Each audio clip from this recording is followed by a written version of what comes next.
สวัสดีผู้ชมทอกไทม์กับแม็กช่วงนี้ก็อยู่ในช่วงทอกไทม์นิวเช่นเคย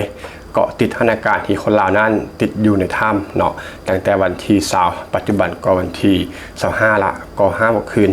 ยังบ่สามารถออกมาได้ซึ่งทางกู้ภัยแล้วก็หน่วยงานที่เกี่ยวข้องทางไทยแล้วก็สปลาวก็พนึกกำลังเนาะค้นคว้ากันอย่างเต็มที่ท่านผู้ชมแล้วก็เรื่องของสถานการณ์ล่าสุดแม็กก็ได้รายงานไปแล้วใน EP ล่าสุด EP ที่ผ่านมาในช่วงตอนเช้าท่านผู้ชมซึ่งใน EP นี้ก็เป็น EP ที่มาให้กำลังใจทางกู้ภัยของไทยเนาะมาเบิ่งความทุกข์ยากลำบากเนาะจะมีทีมงานหรือว่ากู้ภัยจากประเทศได้เนาะที่ว่างดีกับสปลาวถึงขนาดนี้ก็เป็นประเทศแรกๆเลยแหละที่เข้ามาช่วยสปลาวเป็นประเทศทำอิฐอยู่เสมอบ่จะเป็นวิกฤตหรือว่าสถานการณ์ได้บ่จะเป็นน้ำท่วมอย่างต่างๆก็มักจะเป็นกู้ภัยจากไทยเนาะภาคส่วนของไทยที่เข้ามาช่วยสปลาวเป็นอันดับแรกๆทั้งหมด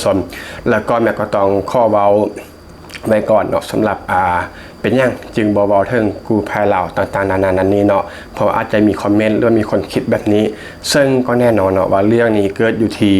สปลาวเป็นบ่ฉะนั้นทางหน่วยงานที่เกี่ยวข้องทางกู้ภัยของลาวพวกเขาในฐานะที่เป็นเจ้าของประเทศแล้วก็เป็นประชาชนลาวเนาะที่ติดอยู่ในนั้นก็ต้องให้การช่วยเหลืออยู่แล้วซึ่งแน่นอนตัวนี้ก็มีหน่วยงานก็มีกู้ภัยลาวเช่นเดียวกันเนาะก็ต้องข้อส่งกำลังใจให้สนุกกันท่านผู้ชมแต่ว่าที่เฮาเว้าถึงหน่วยกู้ภัยของไทยเนาะหลายๆทีมของไทยที่มาช่วยสปลาวเนื่องจากว่านั่นแหละเนาะเรื่องเกิดที่ลาวแล้วก็เป็นคนลาวแต่ว่าความมีน้ำจิตน้ำใจของไทยที่ได้พากันค้นทัพมาช่วยสปลาวแล้วก็บ่ได้มันเวียกสบายๆท่านผู้ชมกินอยู่กับพื้นนอนอยู่กับพื้นฝนตกเป็นบวกเป็นตมเนาะนี่คือความน่าลำบากที่คนไทยนั้นเต็มใจมาช่วยเราท่านผู้ชมซึ่งตอนนี้เนาะคนละทางประเทศนั้นบ่ได้ว่าให้ใจแล้วก็ส่งแรงใจให้กับหน่วยกู้ภัยไทยอย่างเต็มที่รู้สึกขอบคุณเนาะและแม็กเองก็เป็นหนึ่งในคนลาวก็ต้องขอบคุณจากใจจริงเพราะว่าคงจะบ่มีคำได้เว้าเนาะนอกจากคำว่าขอบคุณจากใจจริงท่านผู้ชมมาเบิ่งภาพประมวลเนาะประมวลภาพของสภาพของกู้ภัยไทยที่ในระหว่างปฏิบัติภารกิจอย่างยากลำบากแล้วก็ในขณะที่พักผ่อนท่านผู้ชมเพราะว่าเรื่องของข่าวอัปเดตล่าสุดแม็กก็ได้อัปเดตไปละใน EP ล่าสุดแต่ว่าปัจจุบันก็กู้ภัยแล้วก็เจ้าหน้าที่เกี่ยวข้องก็กำลังปฏิบัติหน้าที่ทำงานในหน้างานจริงเนาะถ้าว่ามีตัวใดเคลื่อนไหวหรือว่ามีความคืบหน้าแม็กมารายงานอย่างแน่นอนท่านผู้ชมแต่ว่า EP นี้มาเบิ่งความเสียสละแล้วก็ความทุ่มเทของการเป็นอยู่ห้องนักกู้ภัยไทยเนาะมาเบิ่งภาพนี้เลยก็คือเห็นแล้วก็รู้สึกว่าจะว่าหดหู่ก็บ่เชิงเนาะเพราะว่าทุกคนที่มันบอกมาด้วยความเต็มใจมาด้วยความอยากช่วยเหลือฉะนั้นจะใช้คำว่าหดหู่ก็บ่แม่นเนาะเพราะทุกคนนั้นเต็มใจมาอยู่แล้วเนาะแต่ว่ามันมีความรู้สึกที่ปลาบปลื้มใจแล้วก็มีความรู้สึกที่น่าขอบคุณเป็นอย่างสูงเนาะเบื้องนี้การที่ปฏิบัติภารกิจแล้วก็อาจจะมีการเปลี่ยนกะเป็นเวียนกันซึ่งทีมนี้กำลังพักผ่อนอยู่ท่านผู้ชมก็คือนอนอยู่แบบนี้เลยเนาะบ่ได้นอนอยู่ในผ้าเสื่อผ้ายังลุล่านอนอยู่เป็นผ้าอย่างท่านผู้ชมฝนตกลมมาก็ตามสภาพเนาะนี่นอนเรียงรายกันท่านผู้ชมด้วยความอิดเมื่อยแล้วก็เบิ่งภาพนี่ท่านผู้ชมอันนี้สปลาวจะเอิ้นว่าเปเนาะเปที่ผูกหรือว่ามัดเสกกับต้นไม้เชิงทางฝั่งไทยเอิ้นว่าเปสนิทกันหรือบ่ท่านผู้ชมอันนี้แม็กก็บ่แน่ใจเนาะคอมเมนต์เข้ามาบอกได้แล้วสำคัญก็คือเปนี้บ่ได้เป็นเปอันทั่วไปเนาะบ่ได้เป็นเปผ้าอย่างทั่วไปเป็นเปเป้าท่านผู้ชมเป็นเป้าเป็นท่งปุ้ยท่งนั่นต่างๆนะเนาะเป็นเป้าปุ้ยไม่เฮ็ดเป็นเปสัวขาวท่านผู้ชมนี่แหละก็คือข้อแต่ว่ามีที่นอนเนาะมีที่นอนมีของกินก็คือบ่ว่าจะนอนแบบใดหรือว่ากินแบบใดก็บ่ได้เกี่ยงเนาะเพราะว่าทุกคนนั้นมาด้วยใจแล้วก็นี่ก็เป็นนี่น่าจะเป็นหัวหน้าทีมกู้ภัยบ่ที่ใช้ชื่อ Facebook ว่าองค์อาจเนาะก็เป็นเขาเรียกว่าพี่องค์อาจก็แล้วกันเนาะนี่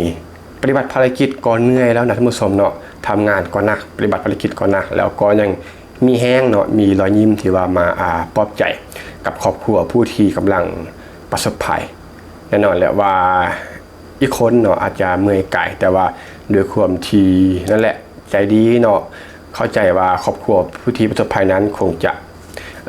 บ่สบายใจเมื่อยจิตเมื่อยใจเนาะก็มาปอบท่านผู้ชมนี่แหละก็คือเป็นความใจดีแล้วก็เป็นความสวยงามระหว่างมิตรภาพลาวไทยเพราะว่า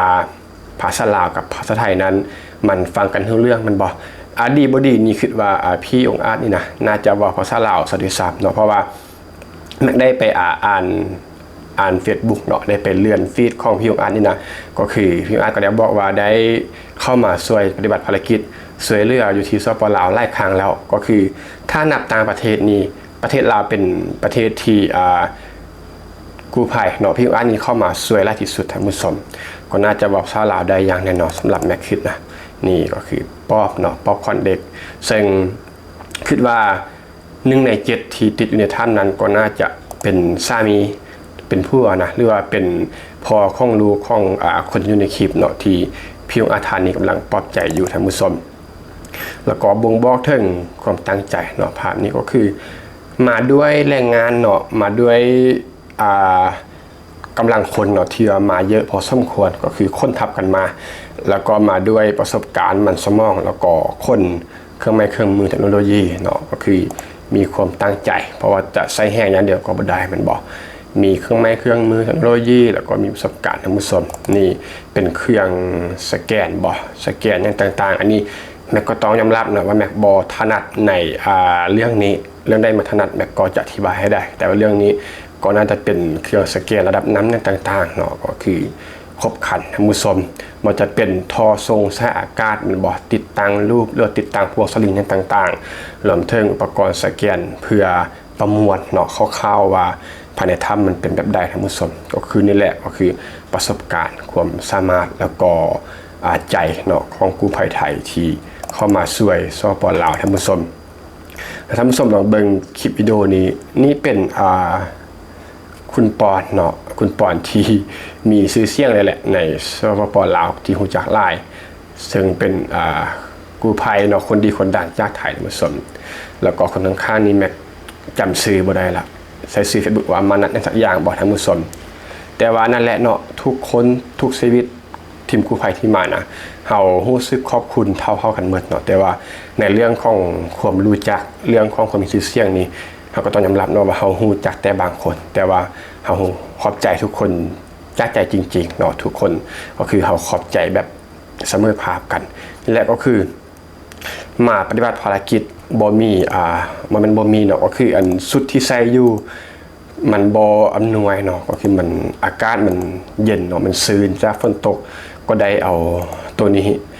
บ่แน่ใจว่าอยู่ไทยเรียกว่าทางใดเนาะมาห่อหุ้มตัวให้มันอบอุ่นร่างกายท่านผู้ชมเพราะว่ามีความเสี่ยงที่จะป่วยได้แม่บอกเลยปฏิบัติภารกิจในสภาพแวดล้อมที่มันบ่แน่นอนเนาะมีความชื้นมีฝนแล้วก็มียุงต่างๆนะถ้าว่าโบดูแลตัวเองดีๆก็อาจจะป่วยได้ท่านผู้ชมนี่แหละก็คือเป็นความเสียสละอันใหญ่เลยเนาะสำหรับแม็กเนาะมันบ่ได้มันเรื่องเล็กน้อยที่จะคนแล้วก็คนประกอบข้าฟังมาสปป.ลาวซึ่งนี้ก็เป็นการประมวลภาพเนาะสภาพการเป็นอยู่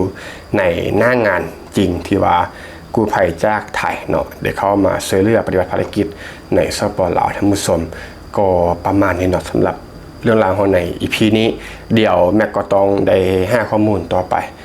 เราเบิ่งการอัปเดตเนาะว่าปัจจุบันถ้าว่ามีการอัปเดตหรือว่ามีความคืบหน้าเราได้เนาะล่าสุดแม็กก็จะมารายงานท่านผู้ชมติดเกาะไปพร้อมๆกันกับTalk Time News เนาะใน EP นี้ก็ประมาณนี้สุดท้ายก็ต้องขอแสดงความขอบใจต่อกับ